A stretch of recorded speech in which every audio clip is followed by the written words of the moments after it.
Okay, wait. I said I don't need a boyfriend. And I don't, but there's something I've realized recently that's literally so obvious. Not everything is about gender. Cis people don't talk about gender all the time. They literally just take for granted that they are who they are. So why should I? Great point. Being preoccupied with gender is one of the central themes of this film, as the main character and her love interest don't simply get to date without concern that her being transgender is going to be a problem for the love interest who is a straight cisgender guy.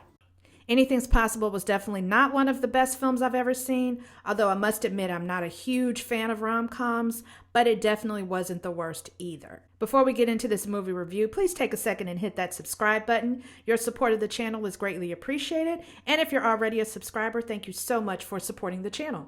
I get the premise of the film. Why don't we do a play on the typical teen rom-com genre and make the protagonist not only a transgender girl, but a black transgender girl at that? I thought it was a great idea because I wanted to root for the main character right away. But the corny teen romance bits did cause me to lose interest, especially in the beginning of the film. So much of it felt really contrived and also a bit awkward.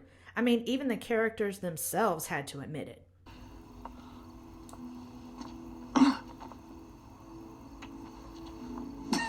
Why are we so awkward?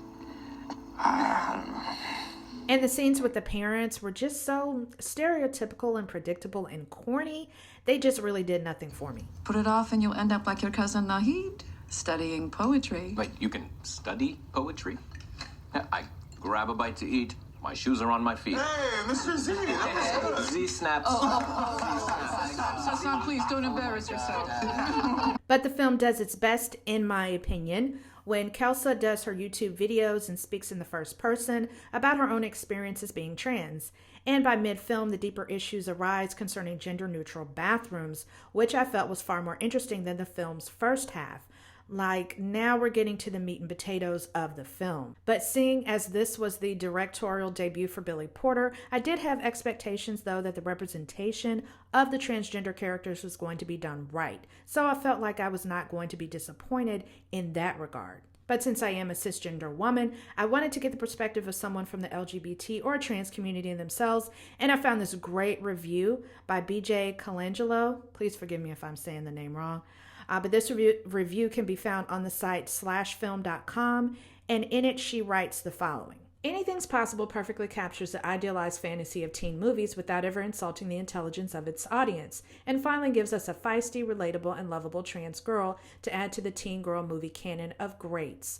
Porter effortlessly presents an assured debut, finding the perfect balance of bubbly, youthful pacing without sacrificing the importance of taking the time and slowing down when it matters most.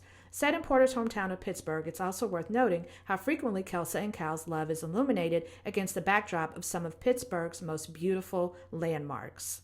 On a personal note, as a cis woman married to a trans woman, I can count on one hand the number of times I've seen a relationship like mine represented on screen without it ending in tragedy. It is such a painfully scary time to be queer or trans in this country, and being given the escapism of seeing a young trans girl thriving in love with her cis partner was emotionally overwhelming. Couples like Kelsa and Cal are a reminder of what we're all fighting for and the future we wish to see. After all, anything is possible. That was cute. I also found another YouTuber's page, Samantha Lux, who did a great review of this film as well, and I'm just going to show a quick clip. I just want to let you guys know that this is a really, really good movie. This is super cute, especially if you're looking for like a cheesy romance movie. Not to call it cheesy, sorry, but like, it's just really cute. And of course, we love to see trans people finally getting the storylines they deserve, you know? We love to finally see trans girls as the love interest. And of course, we love having actual trans actresses in the movie. Duh. Like, duh. That's like the bare minimum. So the beginning of the movie, Kelsa is in art class, and she's introduced to the love interest of the film named Kyle, and they need to pair up in order to paint portraits of the other person, and we see that there is some chemistry between the two. At home, Cal has to sneak onto Reddit to post questions like, I think I'm interested in dating a girl who's trans. What should I do? And it's obvious what he's going through. He can't even discuss with his own best friend named Otis, even though Otis is in the room sitting right in front of him. But we find that Cal has some anxiety about revealing to anyone in his real life he is even attracted to a trans girl. And he doesn't exactly trust Otis because apparently Otis has said some pretty homophobic things before.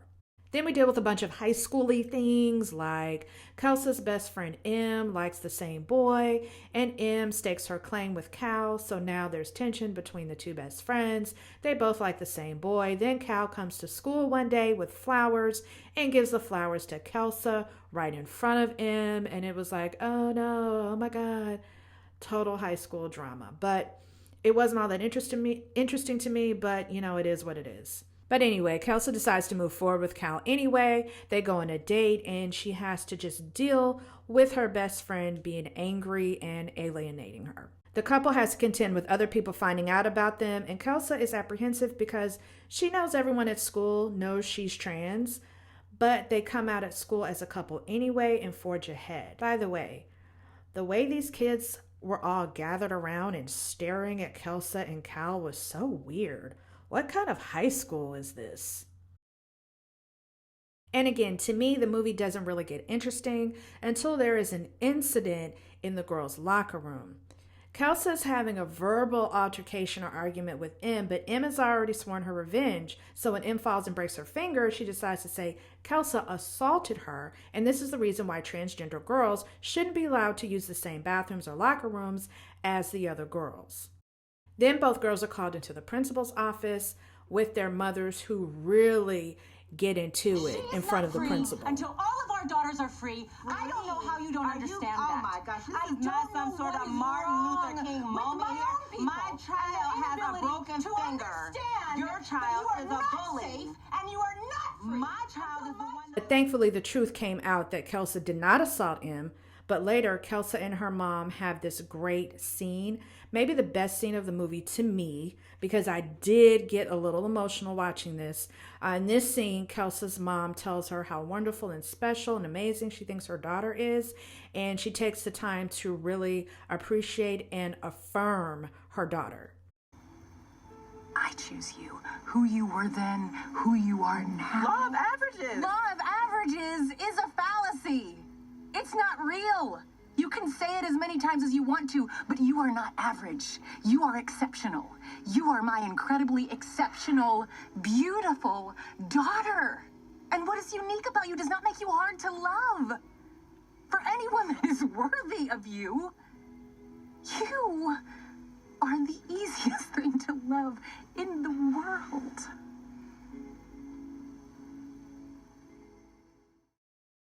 The two best friends wind up making up. Kelsa winds up getting into the college she wanted, and somehow Cal's parents are excited about him going to a technical college and continuing to live at home when they clearly opposed this idea earlier in the film. Look, y'all, it's a 2-year program. I can stay home. I can forgo student loans. That's your dream? Come on. Khalid, I know you think you're being smart, but you really need to go to a 4-year college. You need that degree, baby. I don't. At the end, both Kelsa and Cal graduate and they spend the summer before college together, and the two of them must decide whether or not they want to do a long-distance relationship or they want to break up when the summer's over and go their separate ways. They wind up going their separate ways and living in different states, but they remain good friends and they remain in contact.